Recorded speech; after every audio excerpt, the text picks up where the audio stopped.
Welcome to Film at 50, a podcast that celebrates semi-centennials in the world of cinema.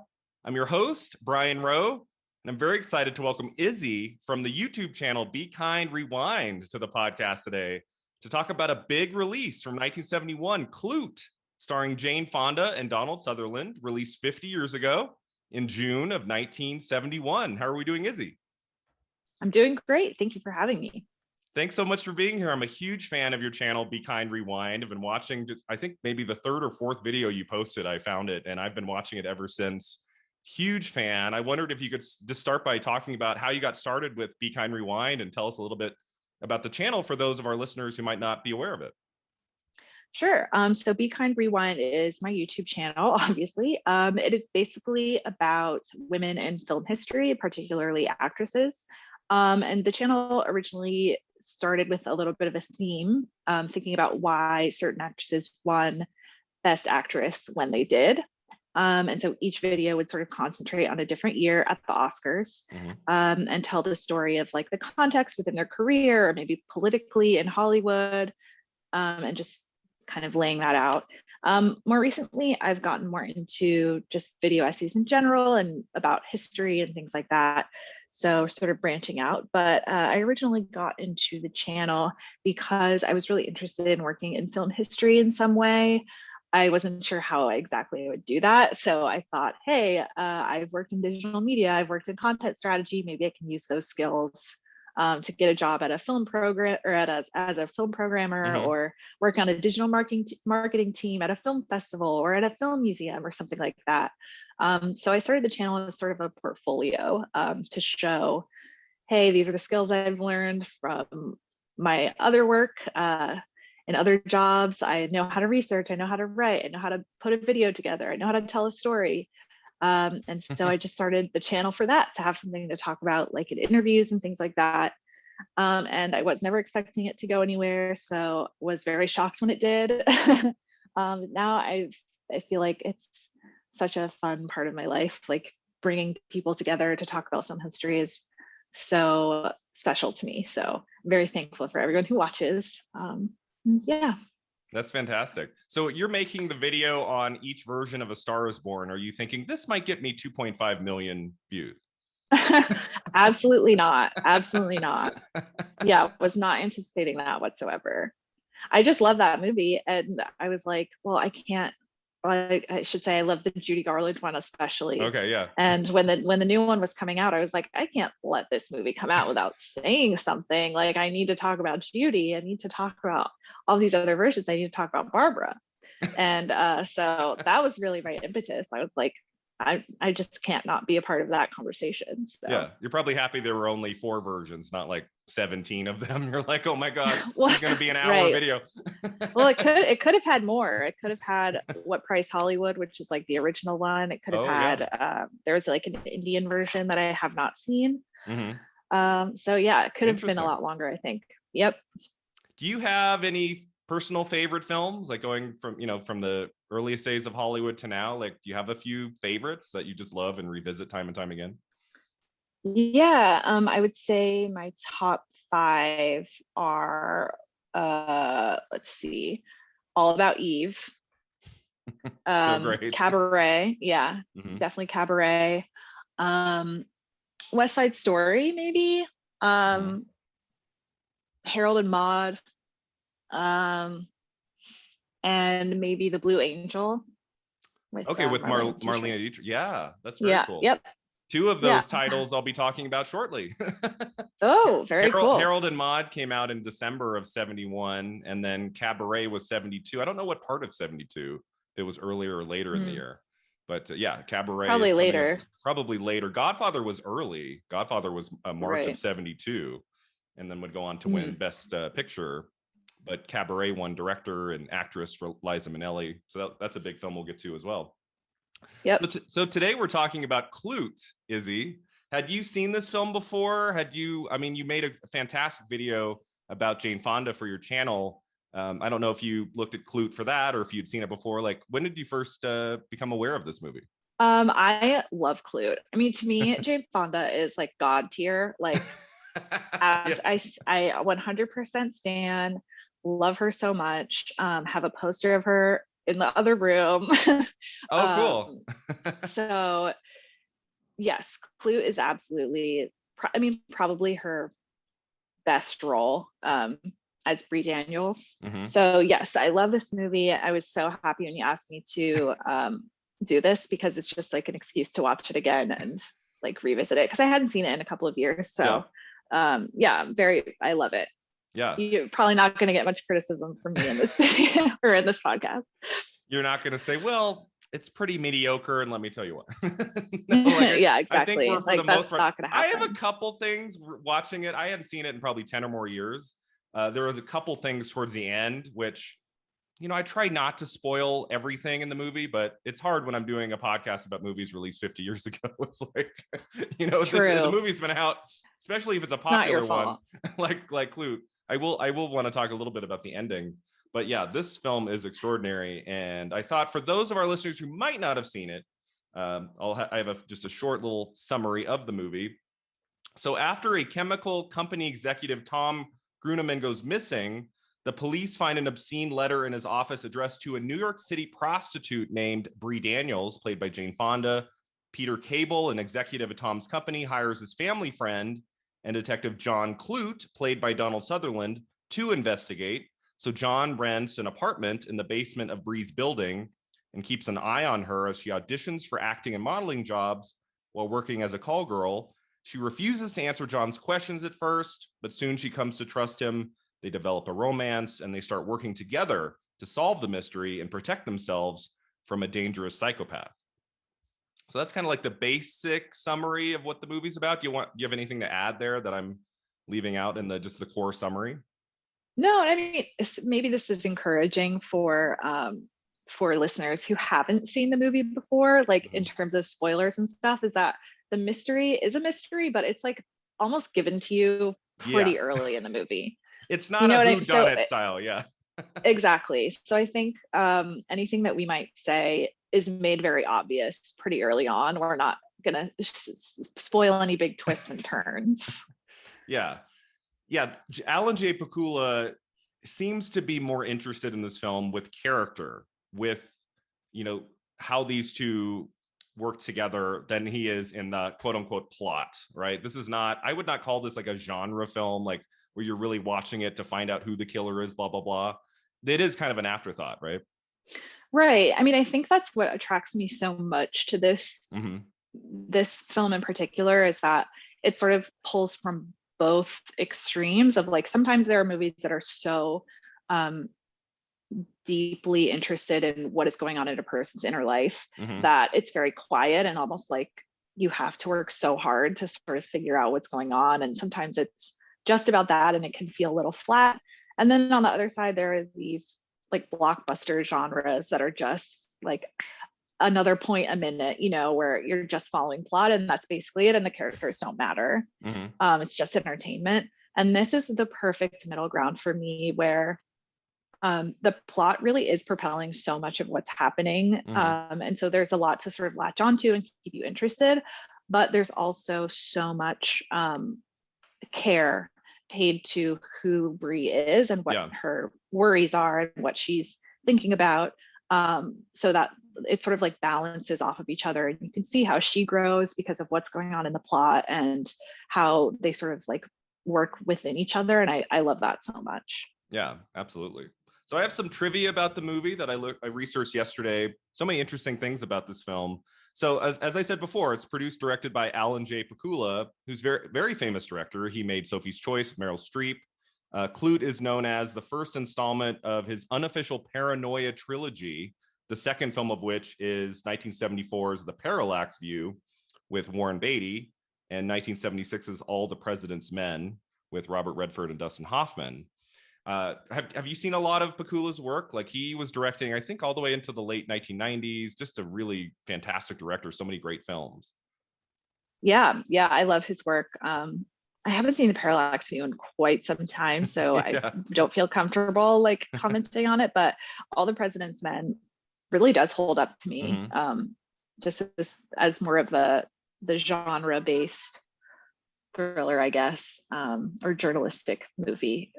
It's wonderful. Yeah. Yeah. Yeah, his work is fantastic. And, I think a lot of people forget that he directed Sophie's Choice because it's, thought of so Mhm. much as kind of Meryl's film, but, it was a different kind of movie for him. And I think he kind of took a leap in that regard and did a great job with that film as well. So according to her autobiography, Jane Fonda hung out with call girls and pimps for a week before beginning Klute in order to prepare for her role. When none of the pimps offered to represent her, she became convinced she was not desirable enough to play a prostitute, and she urged Pakula to replace her with her friend Faye Dunaway. Had you heard that before? Yeah, she talks about that a lot in interviews. And it's funny because every time she says it in a crowd context, everybody laughs at the Faye Dunaway line, which I think is really funny. Um, but yes, I had heard that. And it's interesting because this is sort of at the very beginning of when she's having her political awakening. So her exploration of what it would be like to play a sex worker is like, on the one hand, the nitty gritty of what that actually entails, Mm-hmm. following them around, like watching them like score Coke and like sort it for guests and stuff like that, is one thing. But then to her, there's also like the political dimension of it of like, is it feminist to play a sex worker? Like Right. she had to ask herself that. And ultimately, which I think is the right answer, is like, yes, like anytime that you're exploring the humanity of anyone, Yeah. and what their choices are, then yeah, absolutely it is. So I was intrigued that she sort of had that conversation with herself, and I guess with some other friends that she knew at the time. Yeah, this is a really interesting period in Jane Fonda's film career because, just 3 years before this, 1968, we get Barbarella. I don't know if you've seen Barbarella, but that is a wild, wild movie. And right after that, she gives us like a really strong lead dramatic role in They Shoot Horses, Don't They in 1969, which I believe that was the film that got her first Oscar nomination.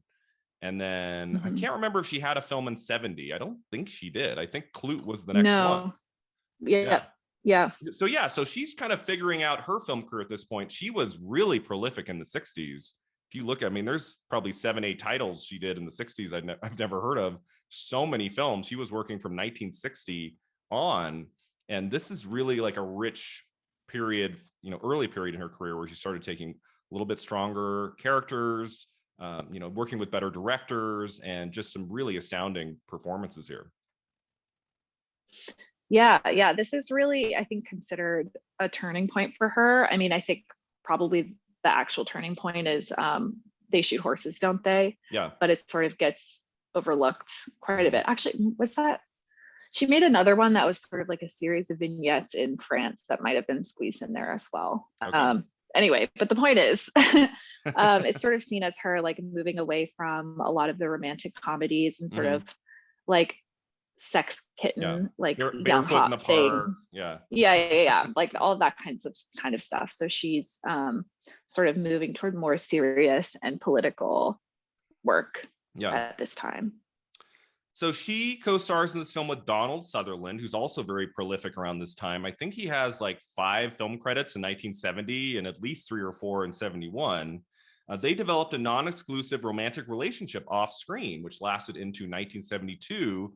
I guess he was her date to the Academy Awards in 1972. So they had a relationship off screen, which I think their chemistry is electric in this movie. Like you can really tell that there's a connection there. And so it looks like it happened off screen as well. Right. Yeah. I don't know. I mean, Donald Sutherland has like never done it for me. I like him. I like him in Klute, but I'm always like, he's one of those people that I'm just like, 70s had different standards, huh? Like, I don't know, but I do like him a lot as an actor. So yeah, the male leads of the 70s, not so much your style. Right. Yeah. No, Dustin not so Hoffman. Yeah, it's funny. Well, we do get Harrison Ford by the end of the decade. He was a handsome right. I mean, cat. Robert Redford, that's Robert great. Redford. Yeah, I get that a little bit more. Yeah. So just a couple more things. The film was a financial success. It made about $12 million off of a $2.5 million budget. It's so funny. going off of the budgets and what movies made in the early 70s, like today, like if your movie makes $12 million, no matter how low budget it is, it's like, oh, okay, great. But like back then, to make 12 million on a movie like this was a pretty big feat and did well at the box office. It also did well critically. A lot of the critics liked it. Roger Ebert gave it a glowing review in the Chicago Sun-Times, and the critics at the time really responded to it. And again, this is not a typical movie we would think of coming out in the summer, right? This is like a big release from a major studio in June of 1971. This is 4 years before Jaws. There's no summer movie season in the early 70s like we know it today. So in like June of 71, we get Klute and films like McCabe and Mrs. Miller, and we get Shaft, and we get a couple we get like Willy Wonka and the Chocolate Factory, some a little bit more bigger family friendly kind of movies, but there's no big like action movie releases or anything yet. Like really kind of quiet, powerful dramas can come out in the summer of 71 and people will go. So that's really cool too. Something I love about that time that we don't really get today as much in the theater. Yeah, I always like to use the example that like I think Kramer versus Kramer was like the #1 selling movie of its year when it came out. And just thinking about that is literally inconceivable to me now. Yeah. It's just impossible to think of.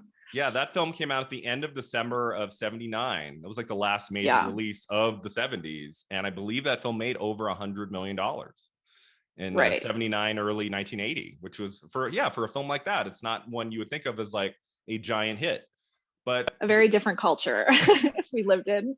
But the biggest film of 1970, Izzy, was Love Story, a very quiet kind of romance drama. Came out in December of 1970. And when all was said and done, I think it got re-released a couple times. It had made over $100 million in like early 1970s dollars and was like massive huge before the blockbuster was really a thing with Jaws and Star Wars later in the decade. Like people would go to movies like Love Story and Kramer versus Kramer over and over and over again. And films like that released in theaters today, I feel like it'd be hard just to hit #1 at the box office, let alone stick around for more than a few weeks, right? Yeah, that's a movie that like Netflix is just lying to us about streaming numbers about, you know what I mean? Like it's impossible to track. Yeah. So the last piece of trivia I have on Klute is that the film was nominated for 2 Academy Awards. I was telling you before we started recording, I've been talking about films from 1971 for about 5 months now, and very few of the films have gotten Oscar nominations, let alone wins. This was the first film released in 71 that would go on to have a big win at the Oscars because the film was nominated for 2 Oscars, lead actress for Jane Fonda and original screenplay. The screenplay did not win, but Jane Fonda won Best Actress of 1971 for a film released way back in June. That's also something that we don't see as much anymore. Usually the films that win come out at the very end of the year. But yeah, she was up against Julie Christie from McCabe and Mrs. Miller, which also came out in June, which I just recorded an episode about a few weeks ago. She is fantastic in that film by Robert Altman, also starring Warren Beatty. Glenda Jackson was nominated for Sunday, Bloody Sunday, a film I'm recording an episode for in about 2 weeks. That film came out in July. So good. I love that movie. Oh, is it? Yeah, I've never seen it. It's so good. Yeah. I've been reading about it. It's an LGBTQ film. I love Peter Finch from Network is like the lead of the film. Like I'm excited to watch that one. But that came out in July. And Glenda Jackson, didn't she win 2 Oscars for lead actress in the 70s, I want to say? I don't know the titles. She did, yes. Yeah, she won 2. Right? Yeah. Yep, she did. Oh gosh, I forget what the second one is called. Isn't one called A Touch of Class? I think Touch of Class. That's right. Do you know the other one? What's the other one she won? I don't know the other one. A Woman in Love. That's right, Women in Love, which we talked about. That film has already been released. It came out in 70. Yeah. I love that movie. That's great. Yeah, we talked about that. I love Glenda Jackson though. Yeah, I have a signed playbill of hers, and I'm just like keeping it forever. Yeah, I feel like Glenda Jackson is not an actress that people talk a lot about anymore. Maybe because some of the films she was known for didn't have as much staying power over the last 50 years as maybe some other ones. I don't know, but yeah, I agree with you. I think she's fantastic. I think it's also because she disappeared for literally 20 years to be in politics. Okay, that might have something to do Yeah. with it. So she wasn't exactly like available. And she also doesn't want to be available. So there's that. Yeah. Um, So the other two nominees were Vanessa Redgrave for Mary, Queen of Scots, a movie I'm not very familiar with. I know there was a version of that in 2018 with Margot Robbie, right? That came out recently. I don't know if that's like a direct remake or if it's something different, but there's also a Mary, Queen of yeah. Scots. Yeah, I think there's just like a number of retellings of that story. I Yeah. think Glenda Jackson might also be in that. Oh, is she in that too? She might be, unless I'm mixing this up, because Glenda Jackson played Queen Elizabeth quite a number of times, Okay. like for TV, but I think she also did it in film as well. And I think it was in Mary Queen of Scots, but Okay. someone fact check me on that. Yeah, you know, as I said, Sutherland is in just movie after movie. I've already talked about two other films he's been in early 71, Little Murders and Johnny Got His Gun. So he's showing up in all kinds of movies. This is a time where you have, not to say that actors don't do that today, because actors show up in a lot of films too today, but there were some actors back then, they would just like every 2 to 4 months they'd be in another movie. They're just everywhere, right? And the last nominee for Best Actress was Janet Sussman for Nicholas and Alexandria. Have you heard of that film? That came out, I believe, in December, and that was a Best Picture nominee. I haven't seen it though. Okay, so that's the other nominee. So yeah, I don't know who would have been, like, if Jane Fonda had not won for Klute. I'd be curious to know like who they would have gone with. McCabe and Mrs. Miller was the film's only nomination. I assume that's a very famous movie. When I researched I'm like, oh, that probably got picture, director, actress, actor nominations, but it only got actress, which kind of surprised me. So I don't know if Glenda Jackson had just won for Women in Love. So yeah, Vanessa Redgrave, I don't believe she wins until Julia for supporting actress a few years later. Right. Also starring Jane Fonda, right? From 77. So yeah, it looks like Jane Fonda might have had this one kind of in the bag. I mean, she's so phenomenal in this movie. And, you know, people knew of her for more than 10 years. Her debut is Tall Story with Anthony Perkins in 1960. And then she's in just movie after movie for a decade. So people knew of her. She'd got nominated once before. I think this was something that was coming, whether it was Klute or the next, one of the next few movies. She definitely had an Oscar coming. And then poor Henry Fonda sitting at home, right? Like, legendary career. He had not won an Oscar up until, 1981's On Golden Pond. He's probably like happy for his daughter, but like, where's my Oscar? No, I don't know. Yeah. I think the story from that night is that he had asked her not to say anything political.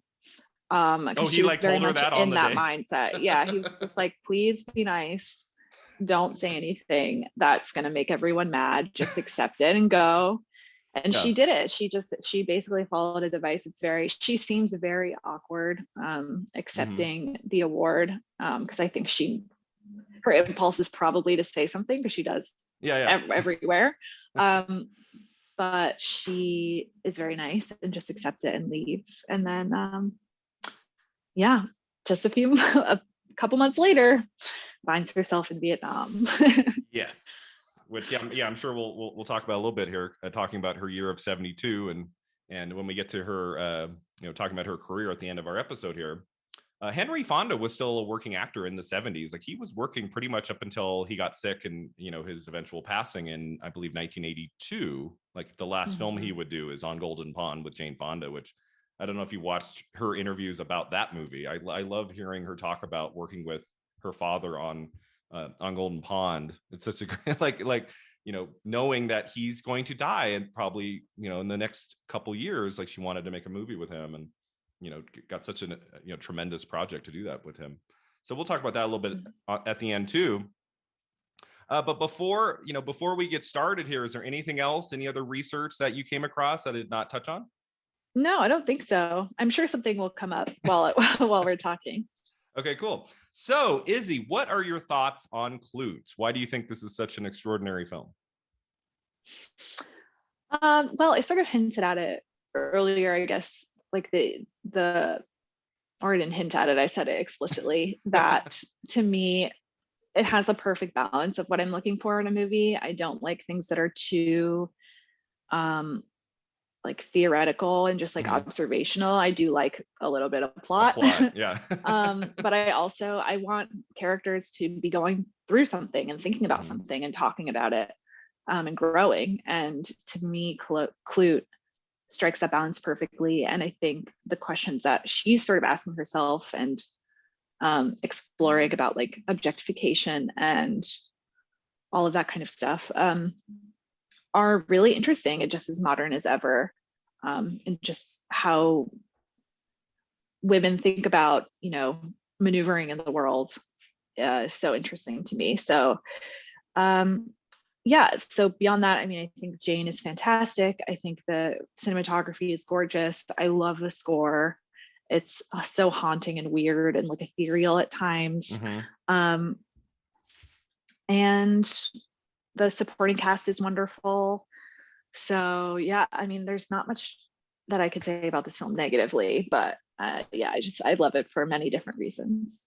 Yeah. Since I started this podcast in September of 2020, I'm looking at all of these films from 1970 to 1971. I'm always looking for films that are kind of pushing, the film medium forward, not backwards. I've looked at some films where I'm like, God, this could have come out in 1958 and nothing would be different.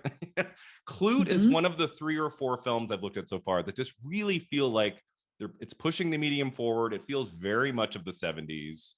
This focus on character over plot and bringing in these just 2 fantastic actors together. 2 actors who you wouldn't normally think of as like having romantic chemistry, Donald Sutherland with Jane Fonda, but it works and you really come to care about them. You care about them as a duo and separately. And I just think the camera loves Jane Fonda in this movie. She has never looked better. She is, she looks just physically unbelievable in this. And it might be her best performance ever put on screen. I just think she really gets to the inner life of her character of Bree Daniels from the beginning. And as you talk about the music, I kept writing that down in my notes. I just thought the music in this, which I saw this movie probably more than 10 years ago. I wasn't necessarily thinking about the score, but boy, the score in this is fantastic. I mean, at one point I wrote, this could like work for a ghost story. Yeah. It's got kind of an eerie vibe to it. And the movie does have these quiet, chilling moments, like where it's not necessarily like a horror film, like jump scares or anything, but there's a couple segments in this movie where you're kind of like on edge, like, oh, this is kind of creepy. And then the music even adds more to that. I remember the first time I saw it, I felt like it was putting me at the edge of my seat. And then when I left, I was like, well, barely any violence occurs in this movie, but you feel like you're always about to see something very violent. And I think a lot of it has to do with that like wonderful pairing of the shadows used in the cinematography and then also the score. It's just great. Yeah, there's that creepy shot of her, and that is that like a department store. There's this dark room she's in, and you see like this guy in shadow in the back, and she kind of walks towards him. And I mean, a scene you would normally see in like a horror film, like, and it's like you're on edge. It's creepy. It's fantastic. Yeah, totally. Yeah. So what do you think Bakula brought to this film as a director? What does he kind of bring to this movie and make it what it is, do you think? That's a good question. I mean, I think he understands like the layers of it really well. Well, I'll say 2 things, and I think the first thing is leads into the second. So first, I think one of his strengths is listening to Jane Fonda. I mean, just honestly, like working with your actress and seeing what she has discovered through her own work and being willing to accommodate that. So, for example, she suggests that her therapist would be a woman. So she asked to switch that role out. That's a really cool, interesting move that I think totally helps the movie, which is great. The second one is like letting her sort of improvise a lot of those therapy scenes was genius. I'm so glad he let her do that. Okay, that I did not know. So those were improvised. Yeah. Interesting. I'm not sure if they were like fully improvised, but a little bit. There is improvisation in there. Okay. And a lot of it I think just actually comes from Jane like what was going on in her personal life and Mm-hmm. how, you know, she was sort of tethered to these men who like weren't treating her well. Um, and she just sort of lets herself, he lets her pour out those feelings in front of the camera. And that is just, he tapped into a gold mine kind of, I mean, at least for the story. Mm-hmm. I mean, not that we want to exploit her feelings, but you know what I mean? Yeah. So there's that. And I think what that sort of allows the film to become is this like layered opportunity for like understanding how the mystery and how or Bree's discovery of herself are sort of like going over each other. So, for example, like when you hear the tapes playing, when the guy is like listening and Cable's listening to them, it's all like against her consent and like she didn't want that. And then when you hear her therapy sessions, like voicing over things that are happening in Bree's life, it's like she's talking about herself and she is sort of the leader of that situation. So it's sort of, he's like really able to sort of separate these two worlds and like how her voice is being manipulated in two different contexts, like against her will and also as like her own onus, I guess. And I just think like that is so masterful and only like a great storyteller can put that together. And so I guess I would attribute that to him and also to the screenplay. Yeah, exactly. He takes his time. This is not a movie that's in a rush to get anywhere. And as I said, he loves Jane Fonda in this, and he really captures her essence in a way that I'm not sure a whole lot of directors had in movies before. She, as I said, she'd been in like 10 to 12 films before this.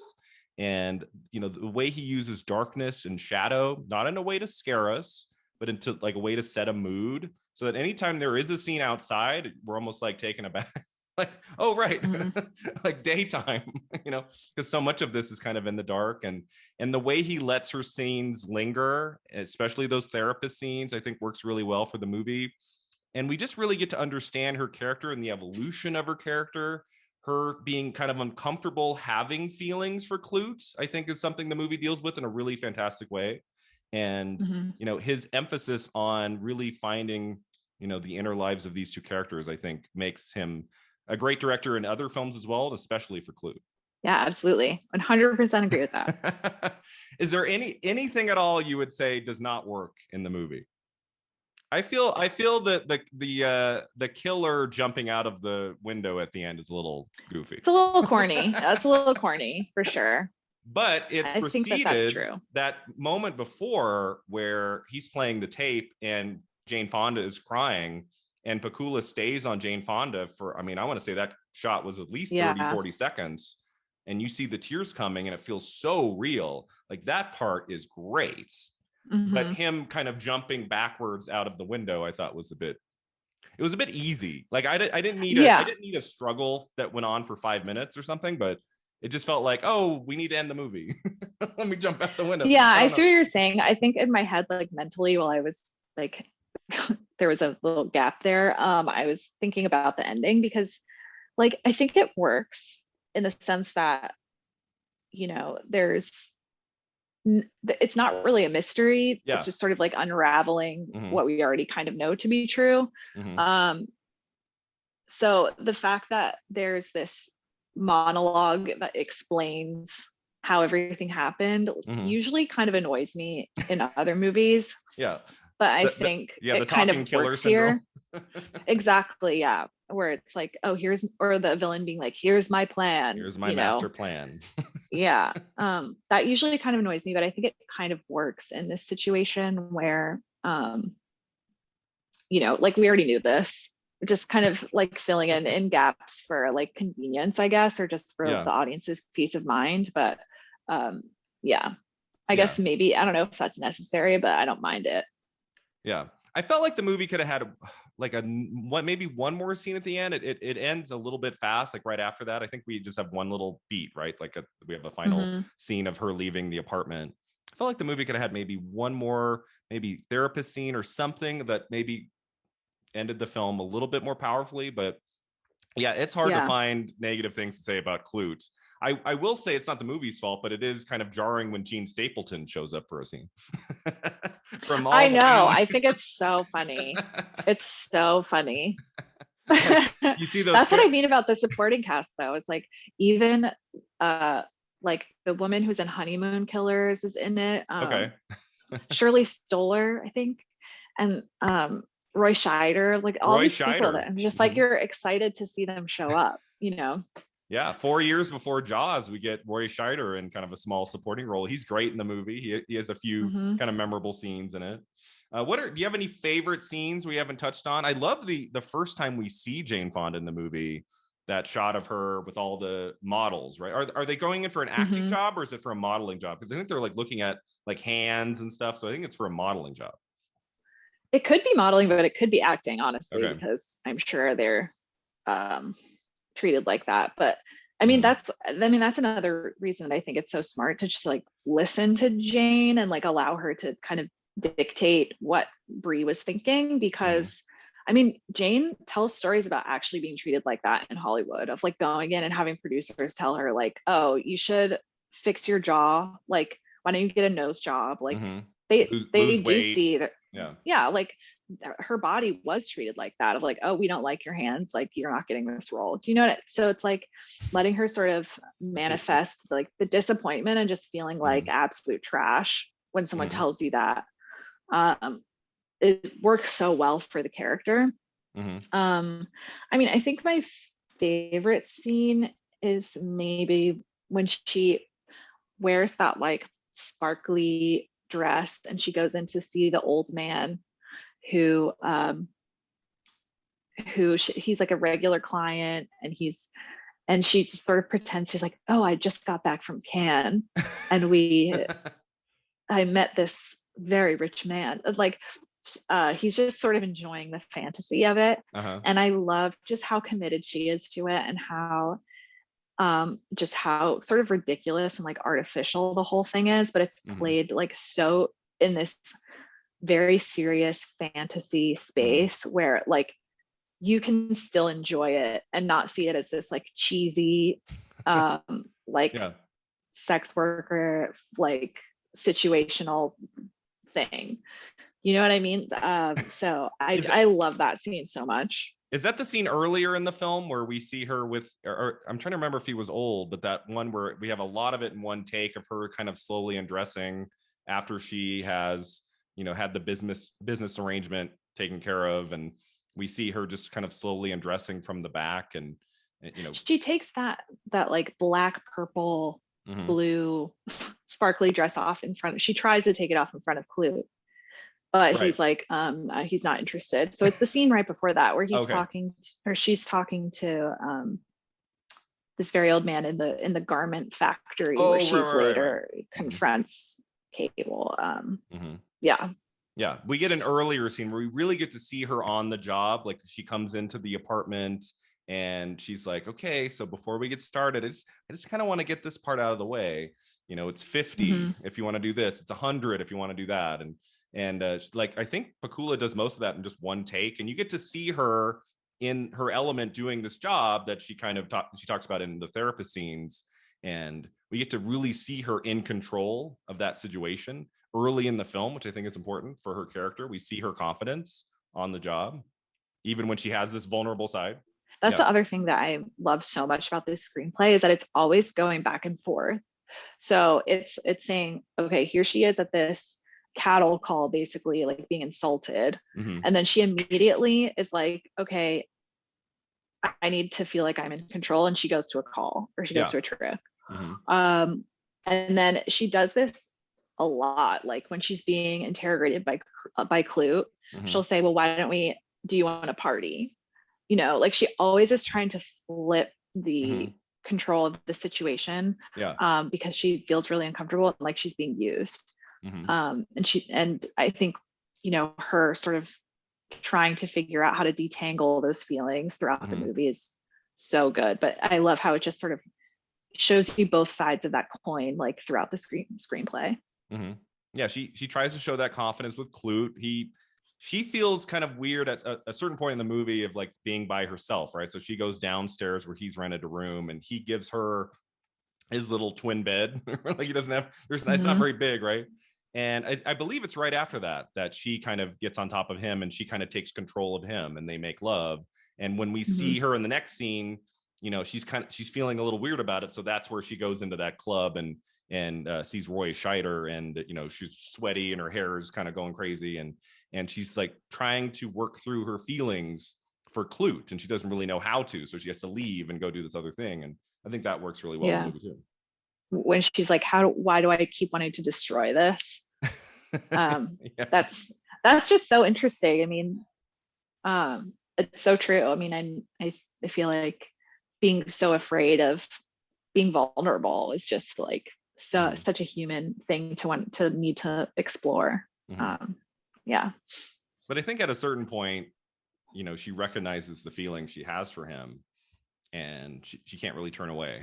like at some point she has to really kind of lean into those feelings. And even though they're kind of working together to solve this mystery to some extent, some movies it's cheesy when the two leads, like, they fall in love over the course of like a dramatic thriller and you're like rolling your eyes. It works in this one for me. It doesn't ever feel forced. I don't know.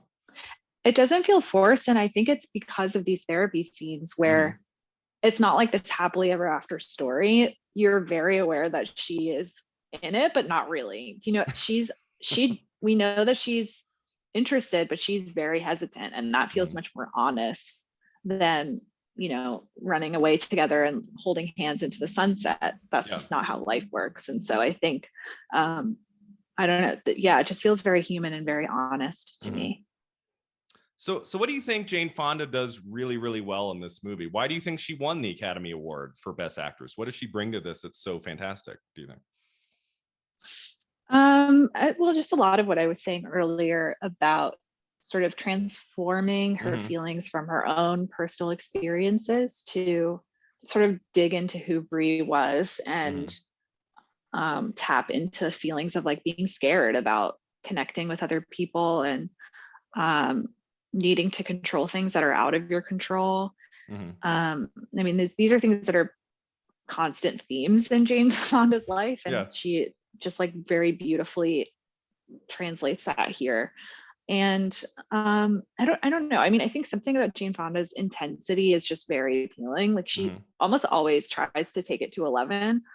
And here, I think she's dialed back to a point that's kind of like surprising, and also very compelling. Just like watching her improvise those scenes and actually try to get the words out of her mouth about things, like sort of forces her to be a little more subdued than she normally is, and that is sort of refreshing to see, and just really beautiful to me.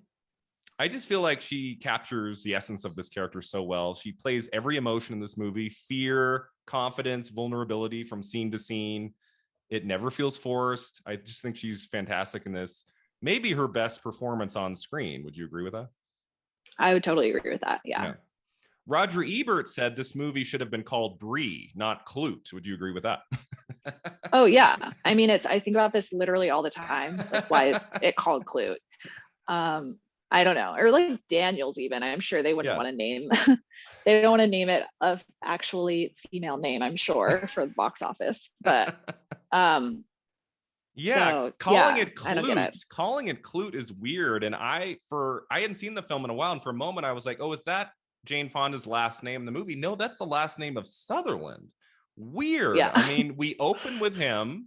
He's very much a big part of the movie, but he is not who we're thinking about and talking about, years after you've seen this. You're thinking about Jane Fonda's character and performance. And calling it Klute makes it sound like this will be like a Dirty Harry series, like a first of a long series of films about Detective John Klute, and that's not what this movie is at all. So you think it was just a way to like bring in audiences? They didn't want to see a woman's name in the title or something like that? This is crazy. I honestly don't know. I don't know if it was based off a book. Honestly, that might be it. Like maybe the book has more focus on the male character. If it is based off a book, I have no idea. That's just a guess. It was written by two men. I don't think it was based on a book. I didn't see that when I did my research. It was written by Andy Lewis and Dave Lewis. I'm assuming they're brothers. I don't know. Maybe they're just have the same last name. No, yeah, I don't know. I mean, I think probably I can't imagine that something named Bree Daniels would do quite as well. I don't have a good explanation for it, honestly. I'm sure someone has thought about this Yeah. much deeper than I have, but yeah. Do you have anything to say about Donald Sutherland's performance in the movie? I like him. I mean, Mhm.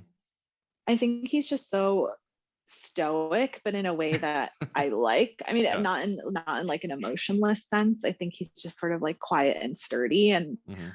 that kind of demeanor works really well for kind of countering what Jane is doing with Bree. Mhm. We're learning so much of what she needs to feel safe, and I think Sutherland understood that when he was sort of putting together his portrayal of Klute. Mhm. Yeah, I've always really liked him as an actor. He's still working to this day. He was just in The Undoing with Nicole Kidman just a few months ago, which I really liked. And, going back to 1970, 71, he's in a ton of films. He's in MASH, which came out in early 70, which he's great in that. And then early 71, we've talked about Little Murders and Johnny Got His Gun, two movies where he plays really crazy, almost like borderline psychotic individuals.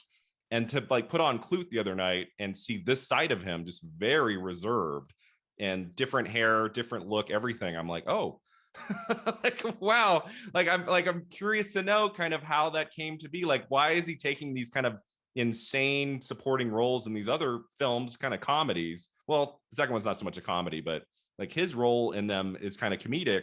And then to take this role, I'd be curious to know kind of the thinking around that. I mean, it probably was an opportunity from him early in his career to work with Bakula, to work with Jane Fonda.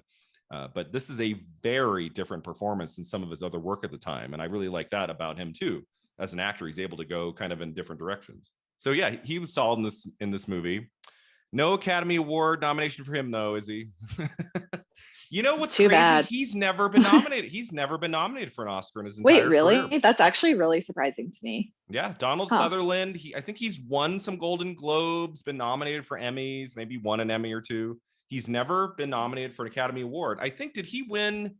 I believe Donald Sutherland got a Lifetime Achievement Award in the last 2 years, actually. I think right before the pandemic, he might have gotten one. So he might have a statue at home. I don't know. But I hope so. yeah. But Jane Fonda has two competitive wins, which is pretty spectacular too. So my last question about Klute, Izzy, is if they were to make Klute today, 50 years on, if someone were to take this story and make it in the 2020s, how do you think it'd be similar? How do you think it'd be different if they made it today? I think that today there is more of a movement to destigmatizing sex work.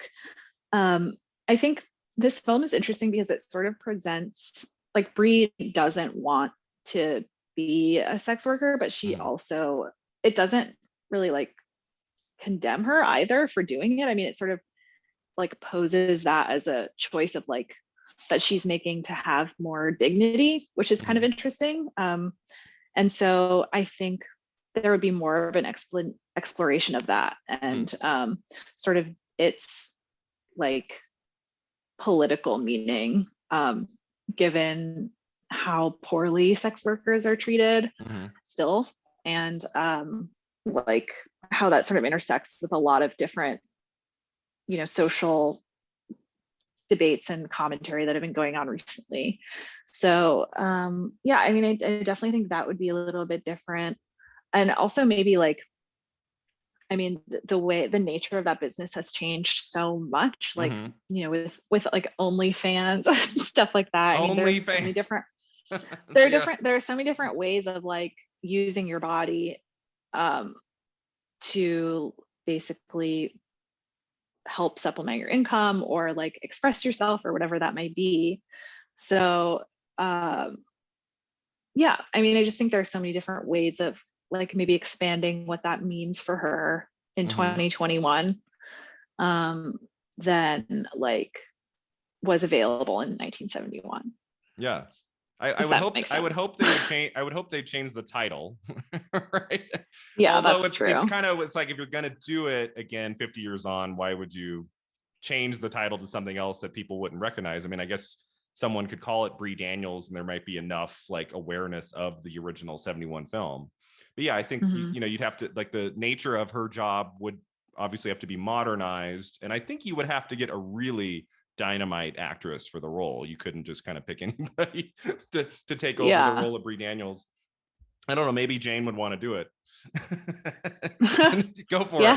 Why not? She's still acting. Yeah. But yeah, I think there'd be a little bit more attention paid to like the genre elements of the original story. I feel like they would probably play that up a little bit more. The movie would move a little faster, but I think you would still need to have that emphasis on character and kind of really getting a sense of these two and how they relate to each other.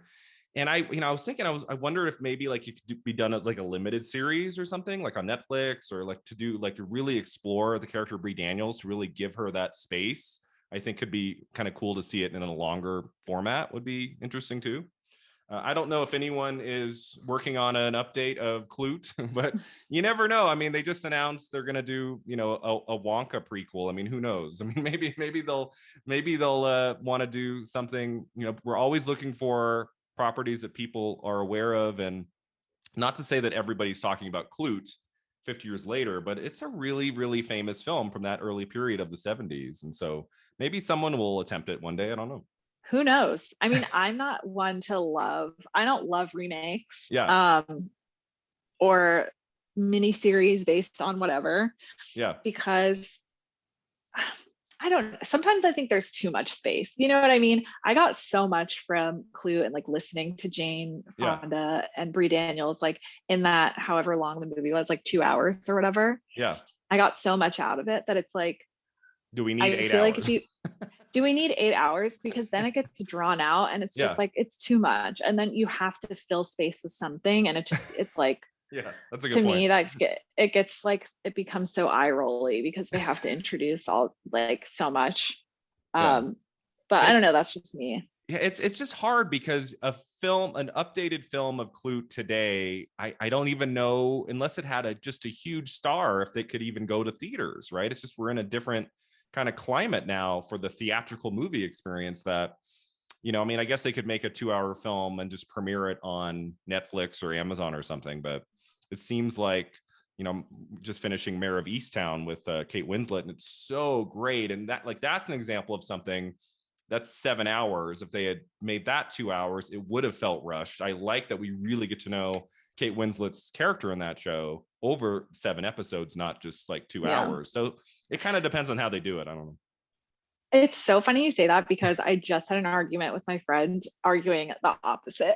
Oh, you did? Where I was like, you think it should be an hour? You should be 2 hours? I was like, this should have just been a very like, this would have been a very good like 2-hour movie. But I don't know. I just think that's a really good that show, because I love that show. I'm enjoying it so much. Okay. But also, like, I have to acknowledge that so much of it is just like, none of this needed to happen. And it like, it just feels like, in order to make one mystery last for 8 hours, every single like extraneous character has to be working against the main person. And so it's just like every single person is a piece of shit. And there's like really like it just becomes tiring to me after a while, where I'm just like, oh my God, like, can somebody throw her a bone, please? Well, maybe I'm a little biased. Because I just love Kate Winslet so much. To see her play this rich character for a long time is very exciting to me. Yeah. Some of my favorite actresses. I said, I'm hooked. I'm hooked. So like, I like these criticisms, take them with a grain of salt. I'm still enjoying it very much. But I think we're both perfectly happy if no one ever attempts anything to do with Klute. All we have is the 71 film. I think would be great. Because if you have not seen this movie, if you have not seen it in a long time, Klute is a movie that holds up very well in 2021. You can watch it today. It doesn't feel super dated. I mean, there's some things about it. Obviously, you're going to recognize it's of a different time. But I think as a film, this one, more so than, almost any other movie I've looked at for the podcast so far, this one holds up really well 50 years later. And check it out if you haven't seen it before. Absolutely would agree with that. I feel like it could have been made yesterday, to be honest. Exactly.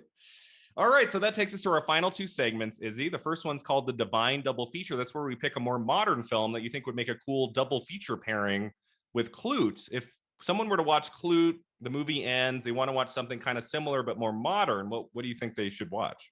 I picked Gone Girl. Oh, okay. Great Which, movie. like, hear me out, hear me out.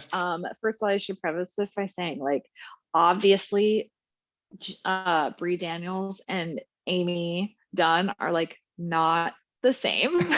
Yeah. I am not saying like Amy Dunn is a character who should be like admired or anything like that. But what I think is like interesting and sort of connects them.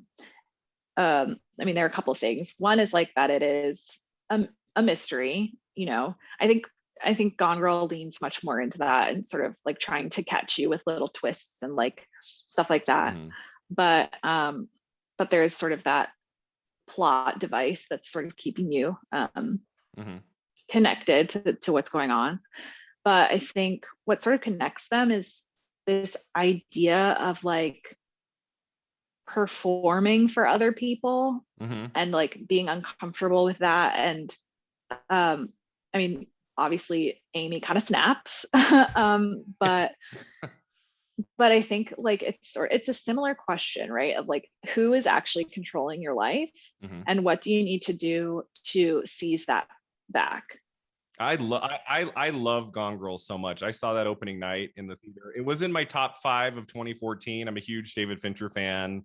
And Mm-hmm. Rosamund Pike is not an actress that I had put a lot of thought into in film work. Like I'd seen Mm-hmm. her in things here and there. I thought she was solid, but boy, did she. I mean, I think any actress who had done that role would have been, I mean, it's such a rich character, but she just hits that out of the park. I thought she was just extraordinary in that. And it's a great, Right. I feel like it's a great pairing with Clute. They're both kind of creepy. They both have, I mean, I think Ben Affleck is a different kind of male character than Donald Sutherland is in For Clute. sure. He'd be like a total kind of douchebag Yeah.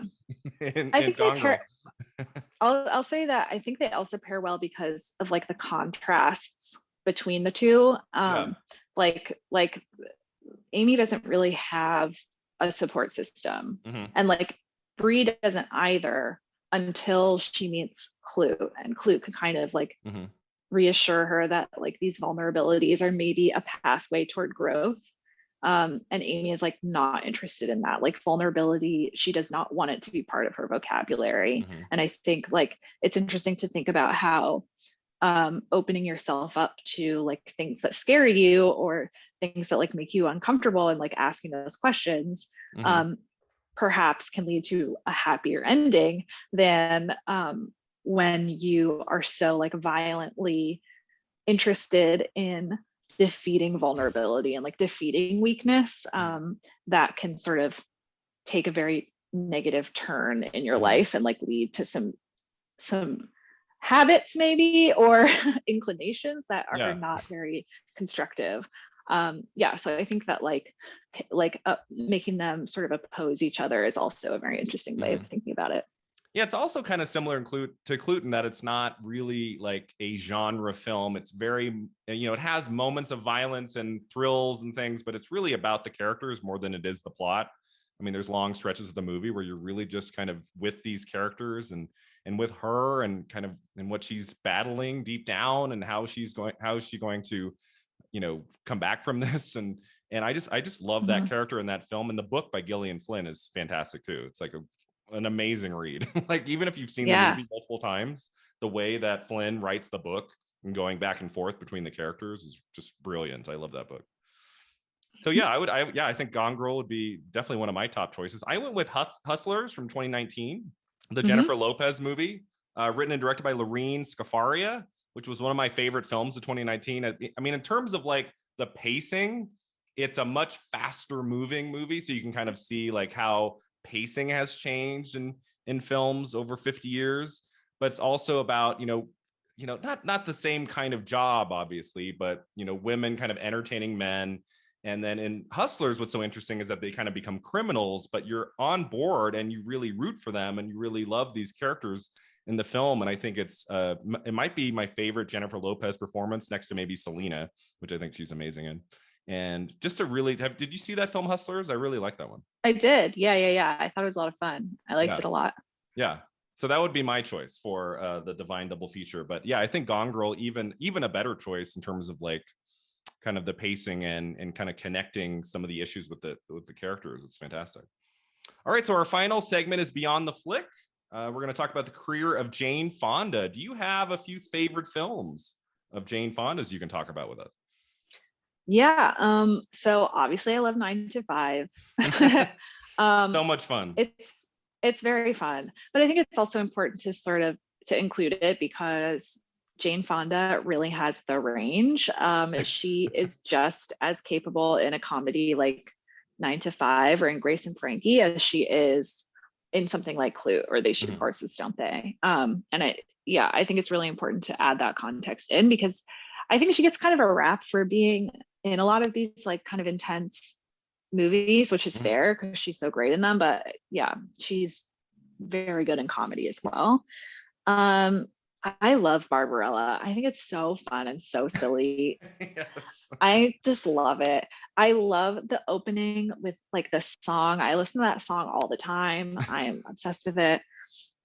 That's a great movie to watch with a big group of friends, like on a Saturday night. Like put on Barbarella, and you will have a great time.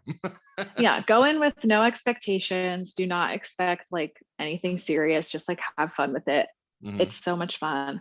And then I'm gonna throw like a little curveball in because even if this isn't this, Jane Fonda has one scene in this movie, but I think she totally knocks it out of the park. Youth? And that is Youth. Yeah.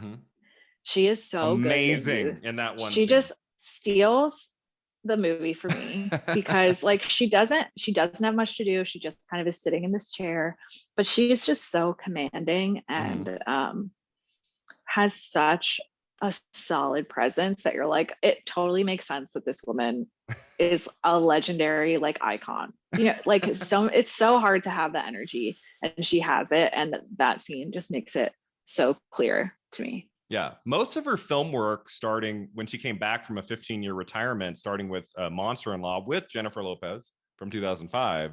A lot of that work has been kind of disappointing, would you say? I mean, some of the films have been better than others, but I would say her best like performance on film after Monster-in-Law when she came back from the retirement would be in Youth. I just thought I liked the film. The film was fine. It's not one I'm really thinking about now. But her scene was just so striking. Like you couldn't keep your eyes off her in that movie. Yeah, absolutely. And I think at the time, I remember people saying like, "Oh, this could be another nomination or something." Like one of those weird 7-minute scene, like a Judi Dench like a Network or something. Something. Yeah. Beatrice Straight in Network. Yeah. One of those where because it's happened where I mean, usually it's more than one scene. I think Beatrice Straight just has that one scene in Network, and then she's at like the tail end of one other scene a little bit earlier, but basically it's that one scene. Doesn't happen too often, but she won, let alone got nominated. So yeah, I thought Jane Fonda, I mean, her last Oscar nomination is for The Morning After from 1986 with Jeff Bridges, directed by Sidney Lumet, which is on my runners up list, a movie I don't think anyone talks about. She plays an alcoholic in that. It's a really great film from 1986. But yeah, I thought her performance in Youth was. I think she got a Golden Globe nomination, but she did not get to the Oscar stage. But she was really great in that. So, have you seen any of her earliest films? I have not seen. Oh yeah, I think I've seen like 90% of her. Okay. Oh, you've seen. So you're like a Jane Fonda completist. Like you try to seek out her films. Yeah. Oh That's yeah. Cool. Yeah. Walk on the Wild Side is great. That has Barbara Stanwyck in it, which is really fun. Okay, so that's like 61, 62, like one of the early films she's in. Yeah. Tall Story is kind of dumb, but it's fun just to like get it out of the way. I'm interested in Tall Story because that came out in 60. It's her first film, and it's the same year that Anthony Perkins is Norman Bates in Psycho, 1960. So I'm kind of intrigued to see it for those two reasons. But it's nothing like Psycho. He's not playing Norman Bates in Tall Story. And then let's see, Barefoot in the Park is really fun. Not her first film with Redford. I have not seen it. I need to. It's called The Chase from 66. Doesn't it also have Marlon Brando? Have you seen The Chase? Yes, The Chase. Is it worth The checking Chase out? Is very interesting. Okay. I don't think it's a great movie, Okay. but it's interesting because it's sort of at that turning point where it's like it's very obvious that Hollywood is like trying to figure out how to like move from the 50s into the 60s. So it's like it has a very weird pacing to it. Hmm. But it's interesting. And I mean the cast is really great. I think is Faye Dunaway in that for like 3 seconds. Maybe. Um She they're got in a started movie. very fast. Like I think her major film credits start in 67. She did two smaller films and then she's in Bonnie and Clyde. That was her third film. She might Yeah. have had a very brief role in The Chase Mentor. There's one where, yeah, they're in it together for like 3 seconds, and it's really funny because like it's just one of those weird things where like you wish something else would happen in that scene just to give them an excuse to like interact as Yeah. characters, but like it doesn't. Um, I don't think it's The Chase though. I think it's something else. I'm excited to talk about Faye Dunaway. I've not gotten to a film of hers yet on the podcast. I just discovered that Betty Davis YouTube clip talking about working with Faye Dunaway. It's so great. It Yeah, made me laugh so hard. Her clip on Carson, I yeah. think it is. You know, There are because lots of clips. She loved talking about that. I Yeah. mean, there are stories about Dunaway, and I'm like, okay, well, I still love her. I still love the work that Dunaway has done on film, especially in the late 60s and 70s. She's such a great actress. But yeah, we will get to Mhm. her soon. Let's see. Barbarella, They Shoot Horses, Don't They? Julia, which is also known as, known for being the first film starring Meryl Streep. She has a brief role in Julia from Mhm. 77. And I get, the AFI tribute to Jane Fonda from 2014, I think. Meryl Streep came out at the beginning and said, I owe a lot to Jane Fonda because she got the word out about me in 77 about how talented I was. And I think, she opened some doors for me. So that was a big deal too. Her second Oscar, as you've done a video for your channel on Coming Home. Coming Home's a really strong film. What is your take on that movie? I like that movie. I think it's just I think it's more interesting to me in the context of Jane Fonda's career and what she Okay. was sort of trying to do with it, to sort of like mainstream these anti-war views. Well, I mean, by that point, they're pretty mainstream, but Mm-hmm. still. And I think also just like the relationship that's built in that movie is really, really interesting with oh God, why am I blanking on his name? John Voight. Jon Voight, that's the one. Yeah, my recall these days is not where it needs And to Bruce be. Dern. Bruce Dern is in Bruce that film too, Dern, yeah, really that's strong. right. Yeah. Their connection is really, really great Mm-hmm. in that movie. Yeah, Yeah, you talk in your video, it's so interesting. I didn't realize it was that close to her winning the Oscar for Klute, but so she wins the Oscar for Klute in April of 72, and then in the summer of 72, that's when she went to North Vietnam, and that's where she had the sit down in that what would you call it, where she was photographed kind of looking like a traitor, and this minute of footage and some of those stills have haunted her for almost now 50 years, right? And that really put an yeah, end to her film career. For a while, she does not have any film credits outside of like a brief cameo, I think, between 74 and 76. She's not in a whole lot of films for a while after this. yeah. She was what she turns gray listed, Yeah. which I think is probably the right way to put it, because she wasn't exactly excommunicated in the sense that people were still like approaching her, and I think she rejected a couple of pretty big roles Mm-hmm. actually during that period. Um, but she was definitely not popular and was definitely subject to a lot of investigations and like espionage and that Mm-hmm. kind of thing. Um, and yeah, you're right. I mean, I still get tweets from people like in 2021 of people being like, Hanoi Jane, she's a traitor. She hates America. Yeah. So I mean, it's still very important to people. And like, I guess I would want to be sensitive to that, but I think Yeah. she's done enough apologizing and we can move on, Yeah. you know? But it's so interesting in that she has this period. She's not in a lot of films. I guess she had two films come out in 73, and the studios did not really push them at all. They kind of came and went.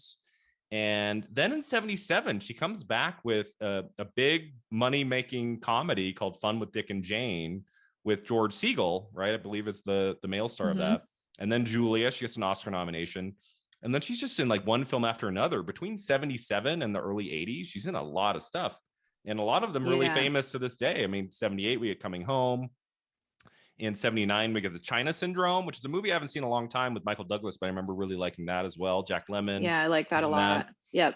So my favorite film that she's in, I mean, she's not the star of it. So I mean, if I were to pick like her leading role, it'd be Klute for sure.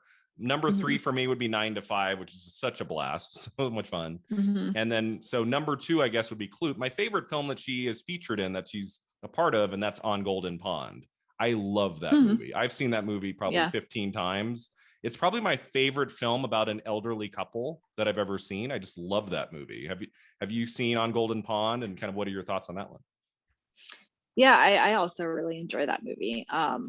Again, I mean, I keep coming back to this point, but I think it's so interesting to think about Jane Fonda's filmography in relation to her real life and how they Mm-hmm. sort of play off of each other. Yeah.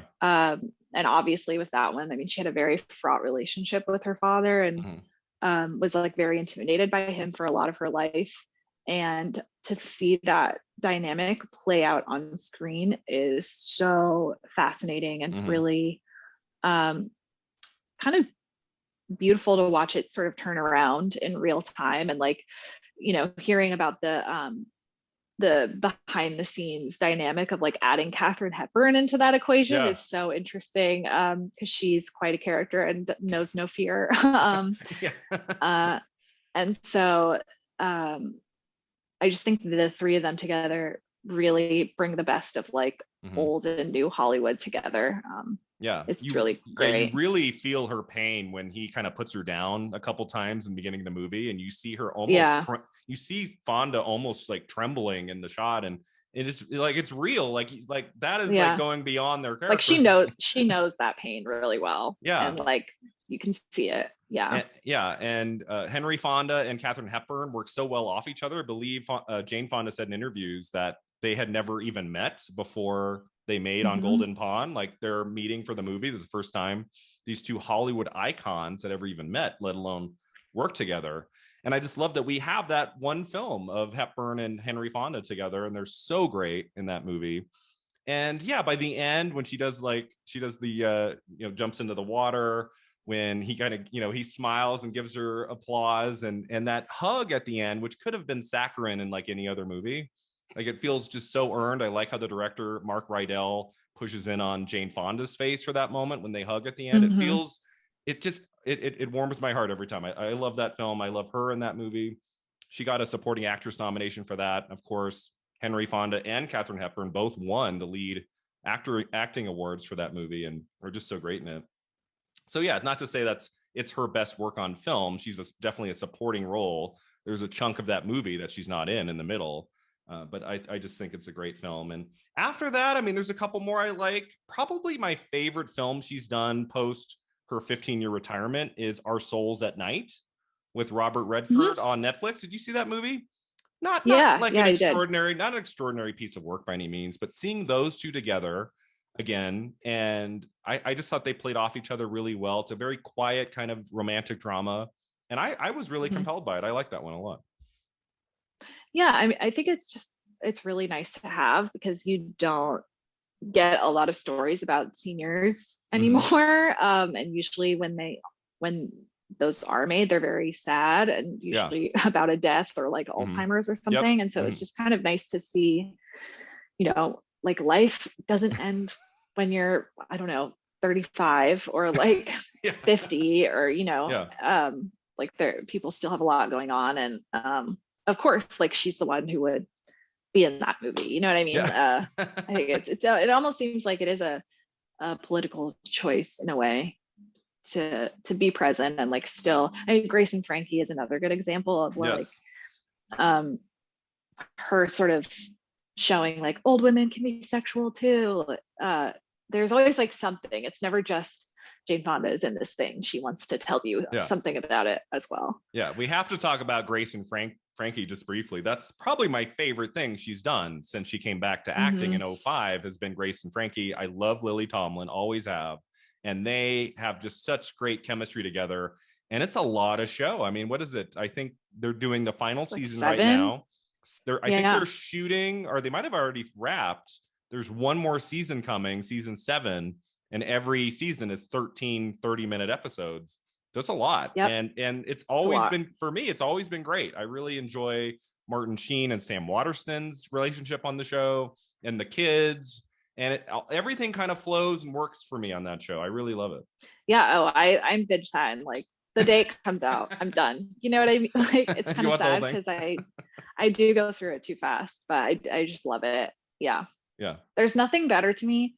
Nothing on earth can guarantee my happiness besides like the Grace and Frankie press tours. What they do. If they're like doing like a joint interview Yeah. for like a BuzzFeed or something, I'm down. I love it. I want to see it.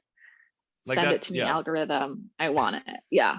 When you scroll on YouTube and there's a new interview with them together, you don't click. That yes. Smash the play button, as they say. Yeah.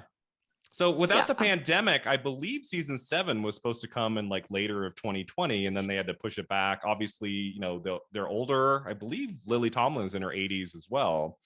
I mean, they look amazing. I mean, Jane Fonda is 82. I think she's 82 years old, and just looks phenomenal for her age. I mean, both she and Lily Tomlin. So I'm happy that there's one more season coming. You know, there's still just two of the most talented actresses we have, and I'm happy for that. Her last movie was Book Club from 2018 with Diane Keaton, which was not a great movie, but fun. I enjoyed it. Yeah.